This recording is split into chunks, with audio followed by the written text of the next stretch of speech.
So here we are with middleweight contender Andy Lee, who fights rematch of Brian Vera on October 1st in Atlantic City at Boardwalk Hall. Talk to me, Andy. This is a rematch of your only loss. Let's go back to that first fight. Did that ever mentally affect you in your career where you started to doubt yourself? And do you feel that there's any pressure on yourself to redeem your image with the public? It affected me, obviously. It's a big loss. You know, I was riding high in my career at that stage, and it set me back a good bit. But it never made me have any doubts. There's pressure to prove myself, but I think I've already done that in my previous fights.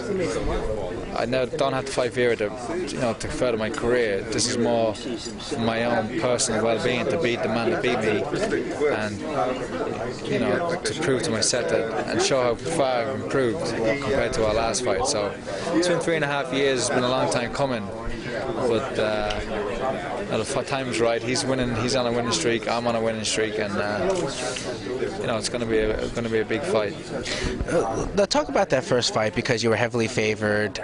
You had a lot of early success in that fight. What adjustments do you feel that he made, or what things did you do that maybe led him into the fight that caused it to be such a tumultuous night for you? Well, I was young as a professional at that stage and immature,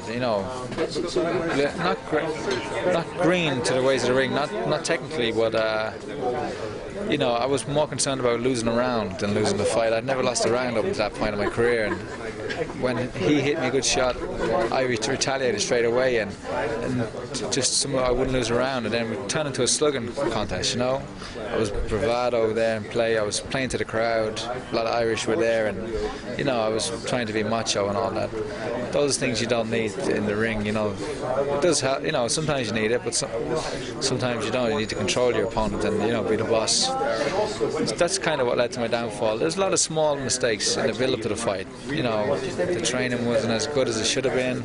Sparring, I had a cut going into the fight. I weighed in too light, 158. He was 162. Loads of smaller things just like that, and it all comes out in the fight.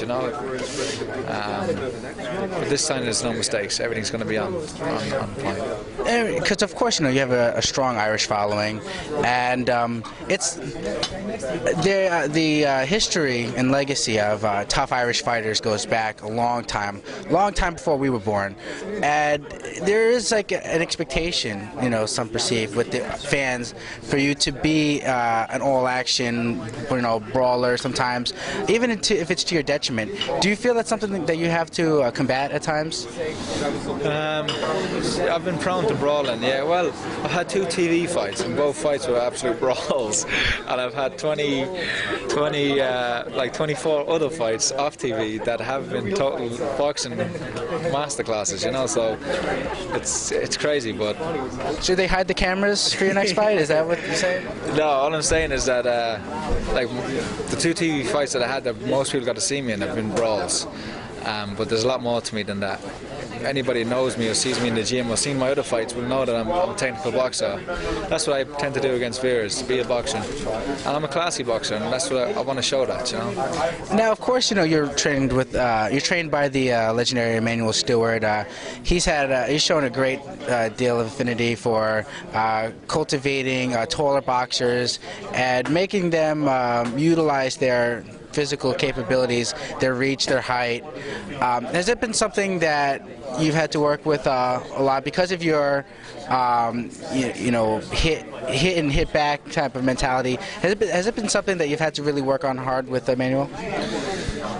No, I don't think so. I'm a tall fighter. I fight tall all the time. I don't get it, like you said, a hit and hit back mentality. That's not my mentality. Mine is to hit and not get hit, But mine works good with tall fighters, and he knows it is his forte. Yeah. He doesn't really try to ever change a fighter too much. He works on what they are naturally and tries to enhance what they already have. And I was already a tall fighter when I went there, so he's improved me. Like, I can't measure how much he's improved me, but I certainly have And yeah, one thing about Manu's never lost a rematch in all these years of boxing. Even with Hearns and Ray Leonard, they drew the second fight. It was a win. Yeah, Hearns. Leonard admitted he won, I guess. So, but like Manu's never, and he's as focused as I am at this fight. We've been training every day. He's been in the gym every day with me and watching me spar, giving me pad work, and you know, I know it's cliche. Everyone says this is the best shape of my life and I have a great training camp, but this really is the best shape of my life and my best training camp so far. You said this is your best training camp. Talk to me about that camp. Who are some of the guys that you've had to bring in to simulate the style of Vera? Have you just got a concrete slab, with gloves on it, or? Yeah, well, I'm sparring. Theoretically, I'm boxing guys who are better than Vera.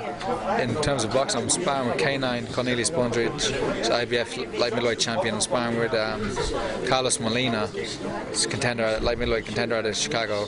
I'm sparring with a young super middleweight out of Canada. His name's Steve Rawls. Yes. Earlier on in the camp, I was sparring with Angel Hernandez too. So these are all good, all top fighters and similar fighters to Vera. To put pressure on you, come forward.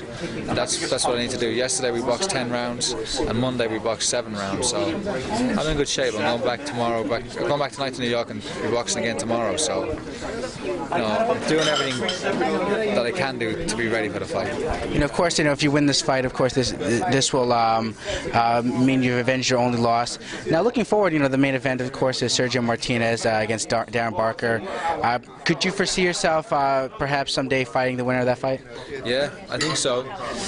The winner of me and Vera, whoever wins, will have a legitimate claim to fight the winner of the main event. I'm not looking past Vera in any way, but for me, I want to be the champion of the world. I want to beat Vera and then go on to fight the champion, whoever that may be.